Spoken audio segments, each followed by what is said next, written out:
ಪ್ರವಾಸಕ್ಕೆಂದು ಬಂದಿದ್ದ ಬೆಂಗಳೂರು ಮೂಲದ 4 ಯುವಕರು ಇನೋವಾ ಕಾರಿನಲ್ಲಿ ಪ್ರಯಾಣಿಸ್ತಾ ಇದ್ದು ಕಾರು ಅಪಘಾತವಾಗಿ ಓರ್ವ ಯುವಕ ಸ್ಥಳದಲ್ಲೇ ಸಾವನ್ನಪ್ಪಿದ ಘಟನೆ ಉಡುಪಿ ಜಿಲ್ಲೆಯ ಬೈಂದೂರು ತಾಲೂಕಿನ ಕಿರುಮಂಜೇಶ್ವರದಲ್ಲಿ ನಡೆದಿದೆ.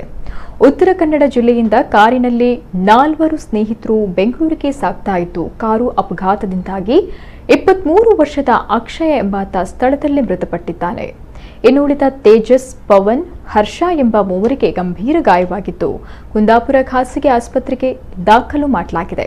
ಘಟನಾ ಸ್ಥಳಕ್ಕೆ ಬೈಂದೂರು ಪೊಲೀಸರು ಭೇಟಿ ನೀಡಿ ಪರಿಶೀಲನೆ ನಡೆಸಿದ್ದಾರೆ. ಬೈಂದೂರು ಠಾಣೆಯಲ್ಲಿ ಪ್ರಕರಣ ದಾಖಲಾಗಿದೆ. ನಾಲ್ಕನೇ ತಾರೀಕು